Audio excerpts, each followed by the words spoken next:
when I'm under pressure, and look, Learnit has survived 3 economic downturns, the .com, the 2009, COVID, even now it's not easy. I mean, there's so much uncertainty in the world. For me, my first thing is to try to slow things down when the pressure hits, right? Try to slow things down and don't just immediately react to your best of your ability. Think about what's going on. Think about what you are learning. And by the way, you don't have to go at any of this stuff alone. This is Coming Up Clutch with JR, helping the world's best in sports, entertainment, and business make winning a lifestyle. What's up? It's JR, and welcome to another episode of Coming Up Clutch. Today we'll be going behind the scenes with Damon Lembi.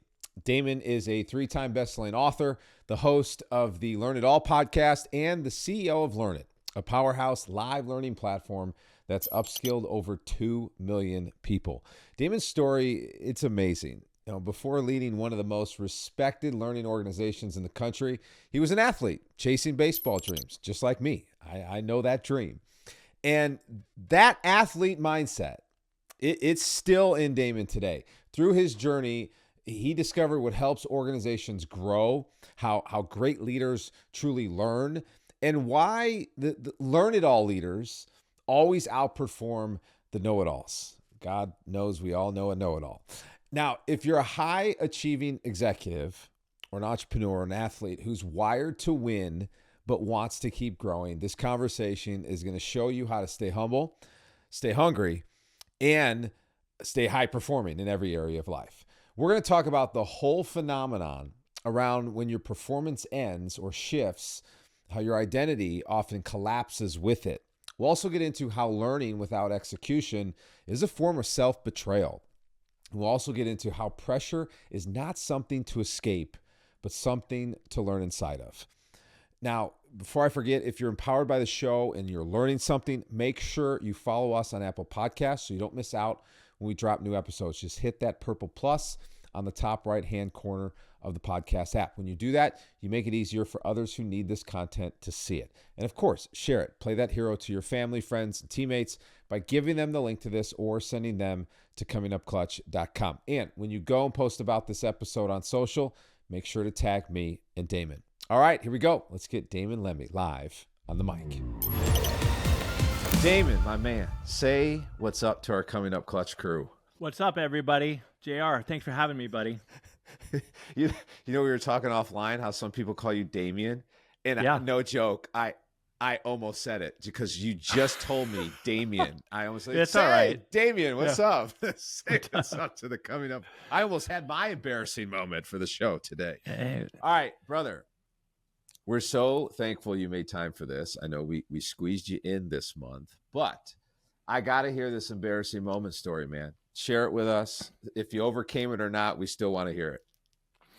Well, I've got a lot of them, plenty of the stories around, hey, what was I thinking? But anyways, so I'm sitting in my office. This is about 8 years ago, and talking to probably one of my buddies on the phone. There's a knock on my door.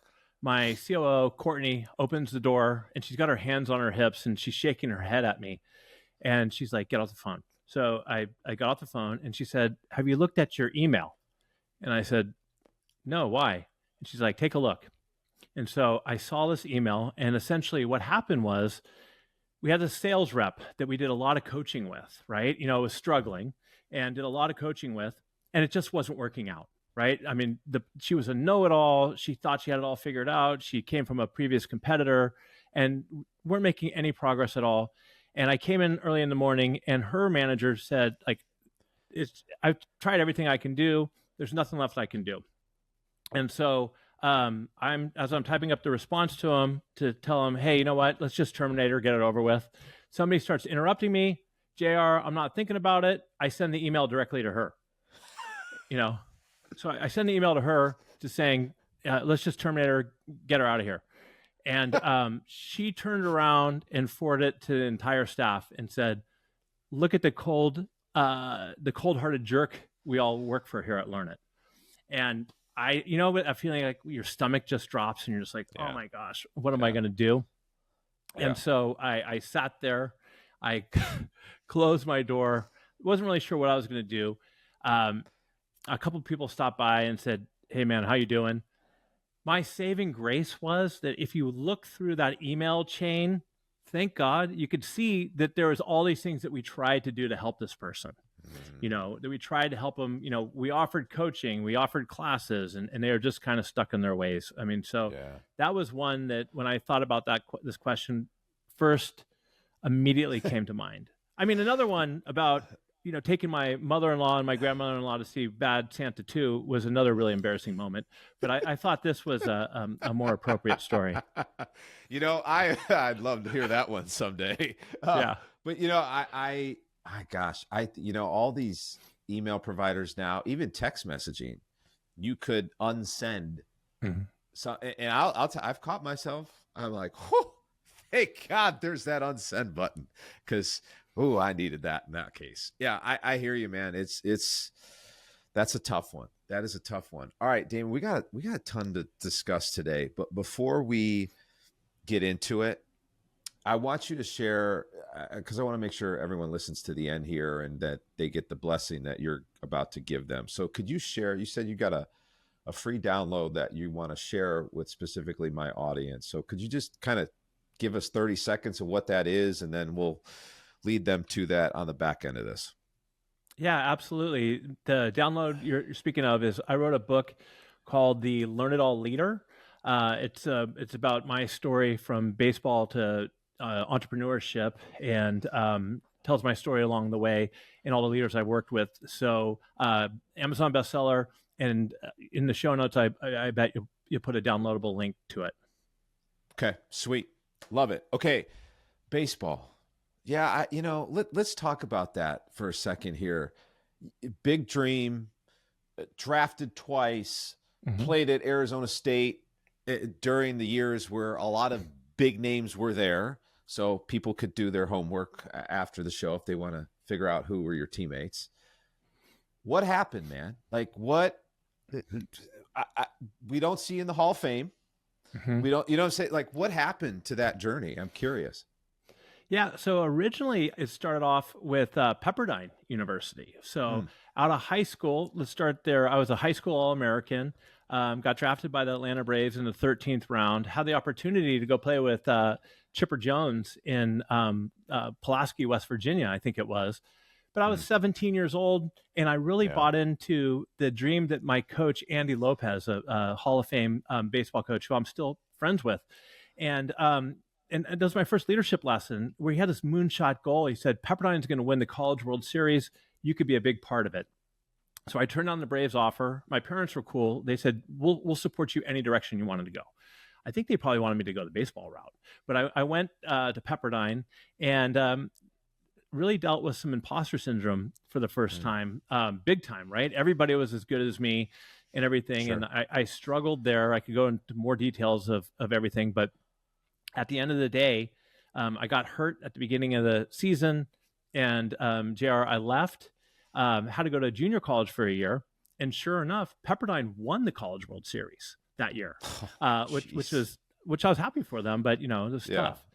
So I go to junior college, and it's a little bit of a downer for me. I get drafted by the Yankees as a backup catcher, late round catcher. Then I got an opportunity to go to Arizona State.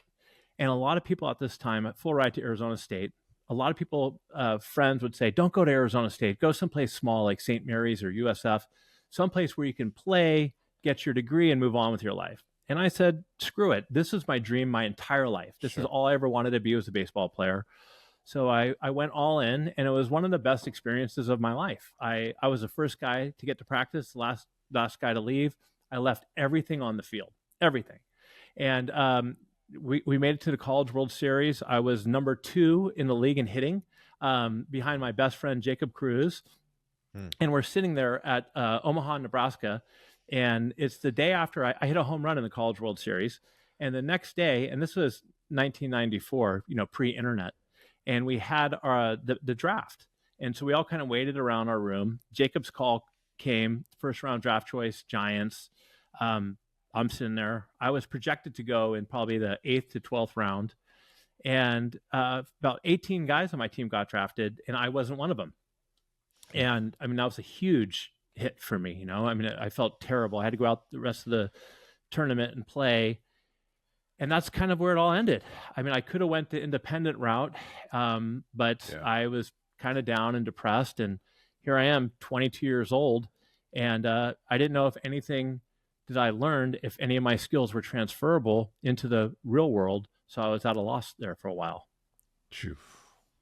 Okay, so yeah, well, I know what we're going to talk about first. The identity hit, man. Like, so a lot of people who are listening to my show, I mean, we talk about identity so much, and I always throw this blanket percentage out. I have no data. It's all anecdotal. I've literally, full disclosure on that. But honestly, man, 95% of the performance issues that I see, at least in my journey with the men I've walking this journey with, and in my case, it's an identity issue. It's not a performance issue. It's a misalignment with identity. So Damon, how did you process that? Because that was a big identity shift from, you know, a kid with a dream to this high-level athlete to, oh, crap, that's over. Now wait, how did you navigate that? I'm curious the insight and the wisdom you can pass on to our audience about that identity play, because so many people are caught up in their professional identity. Yeah, it was really tough. You know, you think about going home for Thanksgiving, going to the bar, and everybody wants to ask you about what's going on with baseball. Everybody just knew me as Damon, the baseball player, and probably one of the best in San Mateo County where I came from, right? So it was incredibly difficult. And JR, one of the toughest things was I felt like I let down my idol, my dad, right? I mean, my closest and best friend, and I felt like I let him down. But he didn't really think that way. You know, he just said, hey, you know, it's all good. But how I got through it is at some point within the next 6 months, I said to myself, I know I can be great at something, you know, and I'm not sure what it is yet. And I came from a great family who supported me my whole life, and I wanted to give back. Our roots in San Francisco, I come from a pretty well-known family in the real estate world, and very fortunate. But I wanted to be able to give back. I didn't want to be one of these kids who lived with a silver spoon and just had everything given to me. I was really lucky. My dad was starting this company, a computer training company, out of the blue, and this is 1995. And I just started there as a receptionist. And I said, I don't know if any of my skills are transferable, but I'm going to roll up my sleeves and I'm going to take a job there as a receptionist. A couple of reasons. One, I was too, imposter syndrome dealing or limiting beliefs. Like, do I have anything to offer to our real estate company or hotel chain we had? So I didn't know if I was good enough to work there. And two, I didn't want to be this kid that was put in this high level position just because I was Walt Lembi's kid. So I started at the front desk and I worked my ass off. And I showed up every day. And one of the first things I realized, JR, is like, this is just a different world. People don't work as hard as athletes do. You know, they're not showing up on time. They're not competitive. It's okay to lose deals. And I was like, I'm not going to let this happen to my family's business. I mean, this is, you know, we put money into this. This is something I want to make this my own. So I did everything from teaching classes to doing sales. And over about a 5-year span, I went from being a receptionist to when the guy who was running our organization didn't work out, I threw my hat in the ring and I said, hey, let me be the CEO. You know, I've taught classes, I've closed our biggest deals. And my dad's like, hey, kid, sure, you can do it. And so there I was. And this was during the .com days. I'm not, you know, back when San Francisco was just booming. And so at 26 years old, I thought I was like the smartest CEO of all time. Of course. Of all the work we put in. And then we all know what happened after that, where the world collapsed, you know, 2001, 9/11, but even before that and after. So, I mean, just tremendous learning lessons and opportunities for growth that I experienced as well. It's interesting. The piece of gold that I picked out of that was this is the proof in the pudding that when you feel like you're battling imposter syndrome or the so-called identity crisis, which no one will ever label it an identity crisis, just do something. Mm-hmm. Like, just make some sort of move, because if you don't know what the hell you're doing at the point where you don't know what to do, once you make a move, you're going to learn something about yourself and about what's next. Would you JR, agree with that? I couldn't agree with you more. Get off your butt and do something. You know, I mean, take action. You know, don't be a victim. There's nothing worse than being a victim. The world's happening to you, and or whatever, right? Hey, Yeah. things don't always work out the way you want them to do, but take action, do something, and learn. That's why my whole book's about the learn it all leader. It's learning and growing, right? But it's not about just sitting around learning books or listening to podcasts. It's putting things into action, taking chances, having courage to try things, fail and learn, and grow. So yeah, just get out there and try something. It might work out for you, it might not, but every opportunity is an opportunity for growth. Yeah. So, oh man, my wife's going to kill me for opening my mouth on this, but I'm going to go there anyway. It's my show, right? Hey, I've been there, man. I've been there. And she listens to the show, so love you, honey. Damon, okay. This is only fitting to ask you this question because I'm fresh off of the promo for it's called the Build Stronger Challenge. We did it in November and December to finish off 2025. So I did this very traditional, if you will. We promoted it by text messages, phone calls, emails, and just network sharing, if you will. Sure, we did the social media posts and stuff like that, but there was no advertising, none of it, right? And, we it's been a crazy 2025. I mean, the world is in chaos in a lot of different ways. And I'm having a lot of conversations with men, leaders of their households, leaders in the marketplace, what have you, who are saying, JR, gosh, man, this is, I feel like I need to do more. I need to strengthen my faith. I need to strengthen my fitness. I need to strengthen my family. I need to strengthen my leadership. A lot of this, a lot of bark. And these are guys who I would say they consume a lot of content. They are learning a lot. Do you know, Damon, that our reach was probably around 100,000 men after it's all said and done? Again, text, email, all of that, plus social media, plus people sharing in their networks. 100,000 men. Do you know we had 5 guys sign up and stick? 5. So I want you to speak to this because there's a lot of leaders. And again, if you're a lady listening to this, we love you. Maybe pass this along to your man in your life. But like my audience is mostly men. Okay.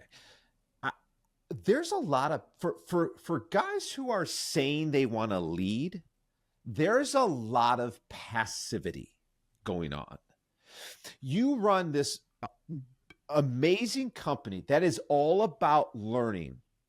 Damon, how do we cross the path from learning to execution? And I'm curious, from your perspective, what keeps getting in the way from men like us actually going, I want to make a move. I just learned this. Let's make a move. Let's execute so I can get better. Where's the disconnect that people are missing here? One of my favorite lines, and I wish I came up with this, but I didn't. It's a guy named David Katz on my podcast once told me that learning without doing is treason. And it's true. Oh, yeah, I love that. And that's an amazing one. And it's so true. And so whether you're reading a book or watching a podcast, my recommendation is to think about it in your terms of like, how can I apply this to my life? And to answer your question, why did only 5 people last, or why do people talk a lot and not do anything? Because JR, it's hard. Learning's hard. Doing's hard. Being intentional is hard, right? Yeah. Watching Netflix is easy. Sitting on the couch eating potato chips is easy. Getting out there, trying something, and maybe not having it work for you, getting out of your comfort zone. And look, nobody wants to hear no or fail, and that's hard. And so I think a lot of times that's why behavior change doesn't happen, it's because people might even have good intentions, but when the pedal hits the metal, a lot of people kind of back off. Yeah. I wish, so I'm a Chicago kid. So I grew up in the Jordan era. Although I was a Phoenix Suns fan for most of my time. Don't ask me that question. That's a Phoenix whole nother Suns? conversation. Yeah, I loved Barkley. I Okay. loved Kevin Johnson to the point where here's another funny story. I don't know if my audience knows that. So our first child, my wife and I could agree we wanted Caleb James. It was easy. Like, couples getting major fights over their name of their first kid. Yep. No, we both Caleb James. I'm like, sweet. I got my first KJ because I love Kevin Johnson, Phoenix Suns. My wife goes, oh no, he's going to be named with a C, not a K. I'm like, excuse me, honey?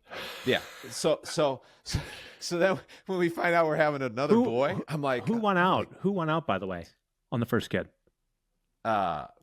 She did, of course. Okay. So I'm thinking I got redemption here. Second kid comes around, it's a boy, and I'm going, let's go.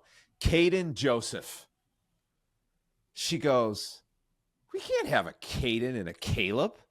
What's wrong with you? Yeah, I lost that one too. Anyway, I was a Phoenix Suns fan, but I wish, I'm bringing this up because I was almost like anti-Kobe. It's like you can't have MJ and Kobe in the same orbit. And I'm kind of pissed at myself for not locking into a lot of the Kobe mentality. And then obviously getting to know Todd Herman and his work with Kobe is really, I'm going, oh my gosh. And then, when Kobe passed, so much more is coming out about him. And he said something, and I'm curious to know where you stand on this too, because I feel like this is where a lot of the intimidation happens with men who don't get off the fence and make a move. Kobe made this statement that says, you know what? I didn't believe in winning or losing. I believe in winning or learning. Did you ever hear him say that? What's so funny is that I'm just like you. I was a huge Jordan guy, and I always kind of thought Kobe was like a smug whatever, right?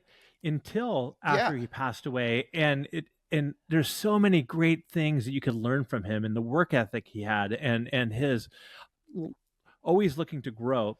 So I have heard him say that before, but it's not like I have it framed on my wall. But he's such a great person to go back and study.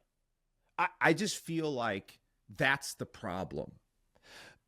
Highly driven men who are supposed to be leaders, it's win or lose. And God forbid I move forward something or take a risk or take a leap of faith and I don't get the result and I do fail. It's like that fear of possible embarrassment or shame. That's why I love when Kobe said, look, fine, if you make the move and you screw up, or if you learn something from Damon's Learnit platform and you go to execute and you fall flat on your face, you didn't lose. There's an opportunity to learn so you can then move forward. It's funny. In my book, I have a chapter called Leadership Isn't a Zero-Sum Game. So, it's not black or white. It's not win or lose. You always have an opportunity to learn something. So good. So let's talk Learnit a little bit. So you've built your career around helping leaders trade. This is what I love. Okay. When we got connected, I'm like, oh boy, this is such a good one. You got to give a shout out to John Gallagher. John Gallagher. Yeah. We love you, man. We love your shoes more than you, but we still love you. Hey, so I love this.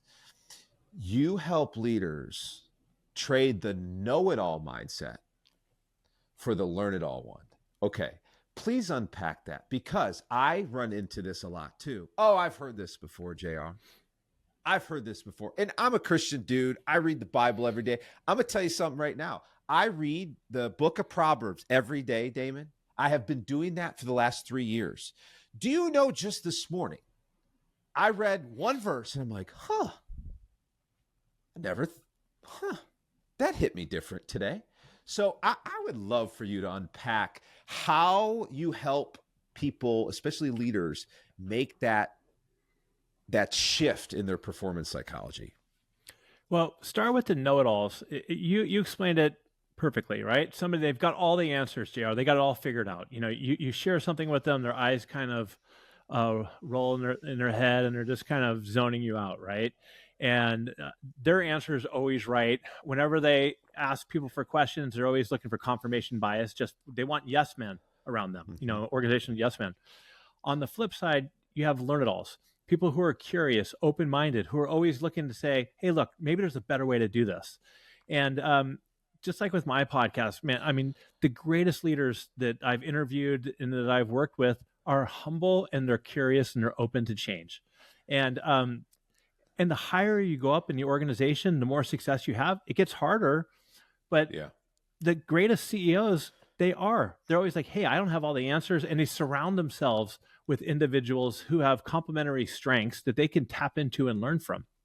And so at the end of the day, it's kind of hard, to be totally honest, to change somebody from a complete know-it-all to a learn-it-all. I mean, sometimes it takes you making a big mistake in your career to figuring out, hey, maybe you need to do things differently. But what we try to do is we try to work with leaders, especially people who are emerging leaders moving into a new role in their career, to help equip them with the skills that they need to be in leadership. And a lot of times that is around how to give and receive feedback. I think athletes, JR, are some of the best at receiving feedback, which is huge. We could do a whole episode on why that's important. Sure. Delegation, listening, coaching. So those are a lot of the skills that we work with our leaders of all levels to help them. And by the way, a lot of times, especially in the corporate world, high performing individuals should not move into leadership because it's a completely different skill set. It's great if you're a top sales leader, if you're a top sales rep, you don't necessarily need to move into leadership. You need to figure out, is it something that I want to move into leadership for, right? Do I want to be a people first leader? Do I want to be a servant leader? Or do I just want to crush it and make a bunch of money? Now, even as an individual sales rep, you still need to be a learn-it-all in the sense, because especially with AI these days, the world's changing. Gosh. What it takes to be successful in sales or leadership is going to be completely evolving from now on. So, I mean, we just try to help people, give them the right resources and training, and share with them through real world experience what it takes to be a great leader or what it takes to be a great sales rep. So if someone's listening to this show right now and hearing us talk about this, by the way, the feedback loop, like so many things we took for granted as athletes, as I've gone in my journey and learned brain science and neuroscience just to plug into my world, like that whole flow cycle, it requires a feedback loop. And it's just like, wait, so I need to constantly learn. I need to constantly get feedback on what I'm doing as a husband, as a father, as a coach. You know what I'm saying? Like that should make us more hungry, because the more we get feedback, the better chance we get in the flow. But I'm curious, for the listener listening to this, Damon, how could you help them if they're wrestling with this? Like, am I a know-it-all? Or am I more of like the learn-it-all guy? Like, what do you suggest they ask themselves or do to just make sure they're on the right side of the know-it-all, learn-it-all spectrum? Yeah, well, I need to create a assessment about it. Yes, so that's do. That's in the works. But the first thing I would do is you got to be honest with yourself in self-awareness and reflection. When somebody asks you a question, or not even asks you a question, but if somebody comes to you and says, hey, JR, have you ever thought about doing something this way? If your immediate response in your brain is no, this person's wrong, then you're a know-it-all, okay? If somebody comes to you and gives you feedback and your first response is, this person's, they're crazy, they don't know what they're talking about, then you're a know-it-all, right? On the flip side, if somebody comes to me and gives me feedback and says, hey, Damon, in your presentation, you kind of went on too long about this, and your first response is great, and you're not defensive, both from your body language and great, tell me a little bit more. And you're actually listening. And there's a difference between hearing somebody and actually listening. Then you're more on the learn-it-all perspective, right? I mean, I think at the end of the day, but it ebbs and flows too, because there are times when, I am a know-it-all, right? With my kids, I got a 4-year-old and an 8-year-old. If I say it's bedtime, I don't want to hear their excuses. It's bedtime, right? But it ebbs and flows, and I think you got to keep yourself in check. And I've gotten better over the years.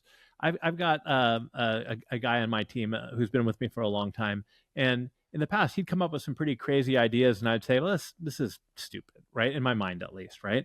But now I'm so much better of just being quiet and listening and thinking to myself, is there a way this could work? And then JR, the other thing I add to everything now is there a way this could work or could be better? And can I leverage AI to do so? So that's kind of, to me, the difference between checking yourself on a know-it-all. If you come into every conversation that you have all the answers, or you're the smartest person in the room, and a lot of know-it-alls, by the way, lack confidence. And that's why they're know-it-alls, because they don't want people to see behind their shield that they don't have everything figured out. Where learn-it-alls, I mean, guys like me and you, I mean, we're vulnerable and transparent. It is what it is. You get what you get with me. That's good. It reminds me of a conversation I had with a couple buddies of mine, Dr. Nick Holt and Dr. Adam Wright. They have a company called the Anti-Fragility Academy. They're doing a lot of amazing work. And Nick, when we had our conversation, Nick's like, yeah, it's not either or. It's both and. It's when someone says something that maybe you don't agree with or is against how you were thinking, respond with yes and. And I will tell you, just that alone has shifted my curiosity perspective. Because when someone does say something, and trust me, so you can't have a good conversation if someone agrees with you all the time. It's just like, okay, yeah. And how do we continue this conversation? Because every time I've taken that approach, to your point, I feel like I've learned more about my perspective and my positioning. And I've learned about that person and their perspective and their positioning. And holy cow, what happens to a conversation when both of you learn more about each other? Yeah, Human absolutely. And by the way, for your listeners, it doesn't mean the other person's right? When they give you feedback or they have a completely different perspective or whatever, it's just data, So, and I think that's so good. I think that's important too. Also, and especially if it's about you, separate yourself from this data that they're giving to you, right? And you brought it up earlier, but being able to receive feedback is rocket fuel for learning and being curious and do your best. I like the yes and, instead of getting, and I don't want antagonistic, it's not the right word, but jumping right back and say no, but or arguing. Right. It just, my wife loves going to these parties and these events, and I don't really love them. But what I've gotten better at over the years is just having conversations with people who are either characters or completely different than me, right? And just listening to them and not getting fired up, whether it's over politics or whatever it is they want to talk about, but just listening and trying to understand their perspective. Because then it makes the conversation, like you said, more interesting, but then you walk away learning things. Yeah. Gosh, you just dropped some more pure gold that I want to make sure our audience gets. Data. Yeah. Talk about a neutral mindset when it's like, hey, whatever they're saying to me is simply data. That is honestly, and you'll get this as you get this as an elite athlete. This is what has separated my major league players from the pack. When they look at a strikeout or a missed spot or whatever that didn't go right as data, strictly feedback, not I'm a failure, not I screwed up, no, this is data. How could I use this data to show up differently next? This is what the top of the top are doing every day. They're looking through the lens of neutrality and saying, what is the data? What's it telling me about me? What's it telling me about them? How do I move forward? So good, Damon. And what's so good about that, JR, being a fellow baseball guy like you, it's data. And one of the most important skills we need moving forward is learning agility. In baseball, you go up to bat, you strike out, hopefully your hitting coach gives you some feedback on what you got to do. Then you got to listen to that data or whatever it is they're telling you. Then 20 minutes later, you got to put that into play, right? And the same thing is happening with the business world. Things are moving so fast that you need to be able to learn, unlearn, and relearn. So learning agility and working with that data is paramount. So good. All right. Could I sneak in one? We talking about athletes. I mean, you're a high level athlete and a high level executive. I'd be remiss if I didn't bring up the whole P word, the pressure topic with you. Could I? Okay. So you made this, I can't remember where I read this, but you said something about elite leaders need to be always learning, especially under pressure. Okay. But when the scoreboard of business or life is on the line, our instinct as driven leaders is to perform, not learn. So I'm curious, what would you say someone could do in the moment of stress or the moment of failure to stay in this learning posture instead of getting defensive because they didn't achieve the result they wanted to achieve? Well, I think pressure is an interesting topic in general, because I look at two people, my dad, who died at 62 of cancer because of stress and pressure, and my grandfather, who lived to 101, JR, who's the mentally toughest person I've ever met, right? So it's two different. So I've spent a lot of time thinking about pressure, even especially coming on your show, because I figured we'd talk about it. And for me, what I always try to do is when I'm under pressure, and look, Learnit has survived 3 economic downturns. The .com, the 2009, COVID. Even now it's not easy. I mean, there's so much uncertainty in the world. For me, my first thing is to try to slow things down when the pressure hits. Right, try to slow things down, and don't just immediately react to your best of your ability. Think about what's going on. Think about what you are learning. And by the way, you don't have to go at any of this stuff alone, right? Whether it's with your family or whether it's a health condition or work, tap into your network and your resources, and get some feedback. There's feedback again, but learn what other people have to say. And that's why it's important to learn and not just immediately jump to irrational decisions, which is easy to do. We know we've all been in a pressure situation where we make a move that we wish we could take back. So kind of think things through, slow things down a little bit, because most decisions that you make, JR, you don't have to make right on the spot. And a lot of times, I use this term in my book, I call it purposeful awfulizing. Think about an important decision you need to make and fast forward 1 year ahead. So if I make this big decision, and I like to take risks, I'm a risk-taking guy, right? Yeah.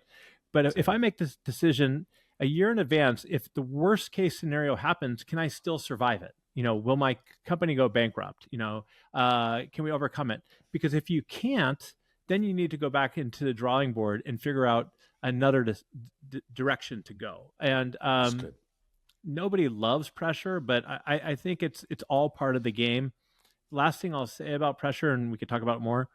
When I feel the most pressure, you know what I want to do? I just want to take work. I just want to get in the office and roll up my sleeves and do something about it again, right? I don't want to sit back on my heels and worry. All those times, I can't wait. Even if it's a Saturday, I love my family more than anything, right? But I'm like, times are tough. I'm going to do the best I can do to work through this pressure and stress and see what happens. Yeah, that's good. Again, going back to athletes, you just said it too. The guys who learn how to slow the game down are the guys who are performing when it matters most. Because JR, we all know those guys. I'm not going to say by names, but I have some buddies who were third picks in the draft back in the day, who could hit the ball 500 feet in batting practice, but first time up, curveball in the dirt or slider in the dirt, they chase it. Their mind's done. They're spinning. Done. Done. The $1 million body, 10-cent head. It's all about learning how to slow things down. Yeah.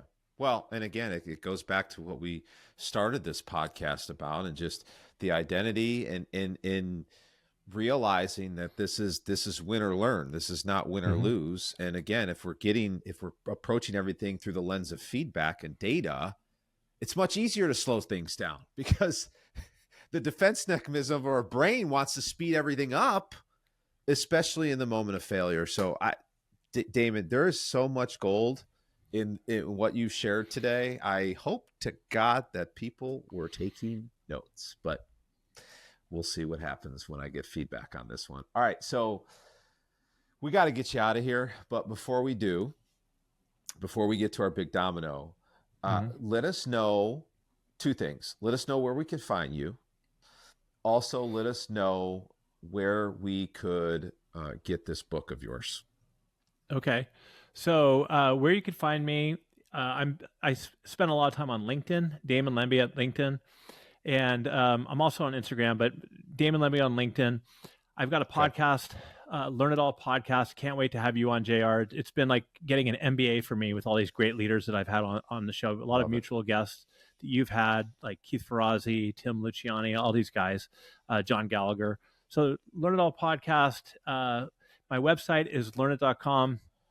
Okay. And to get my book, the Learnit All Leader, you can either message me on LinkedIn, or if you want to put a downloadable link in your show notes is fine too. Yeah, let's just do Probably that. Easier. Let's just do that. Much easier. So if you're listening to this and you want to download this book, which I'm just going to tell you, please download the book. You will not regret it.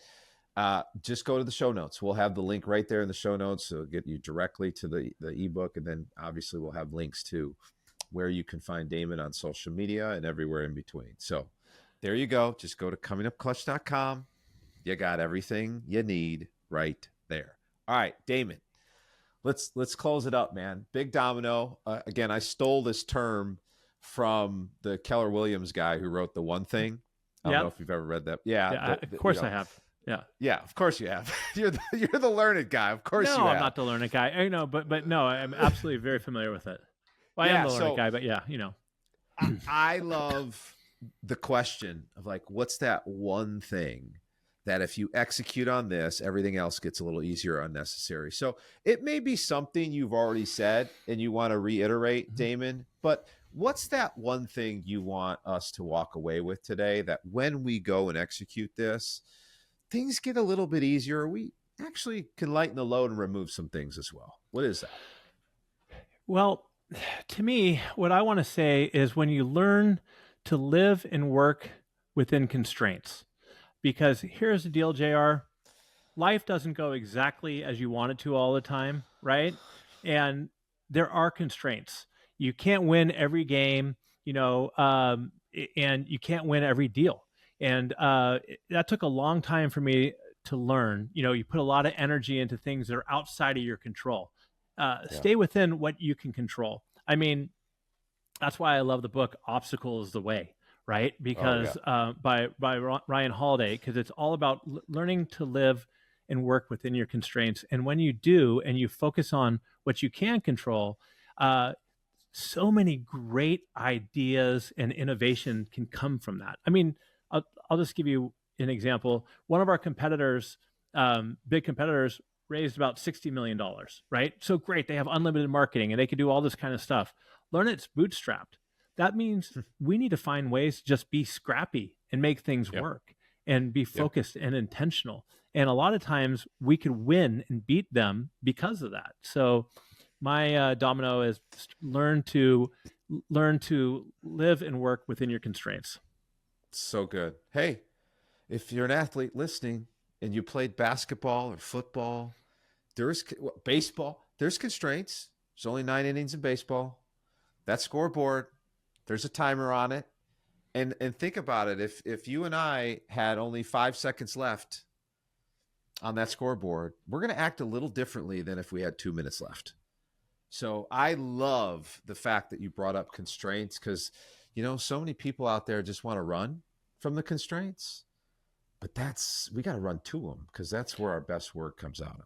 Yeah, but what drives me nuts is the people who are always focused on things out of their control and they're a victim about it, right? Yeah. It's just like, well, if we had this, we could have done this, or if I didn't have this, there's like, stop focusing on what you can't control and start taking advantage of what you can. Oh, yeah. Oh, yeah. My kids are getting a lot of hard lessons around excuses in this household. Trust me, I get it, man. Damon, you're amazing, man. Thank you for everything today. Thank you for making time. Thank you for sharing your heart, your wisdom. Man, this has been one powerful episode with you, brother. Thank you. JR, I've had a great time. It's been an honor to be here. Absolutely. Good stuff. All right, crew, that's my man, Damon Lembi. Now, here's the deal. If you were blessed by today's episode, if you learned something, yes, pun intended, learned something that you know is going to make you better, my ask is you pay this forward.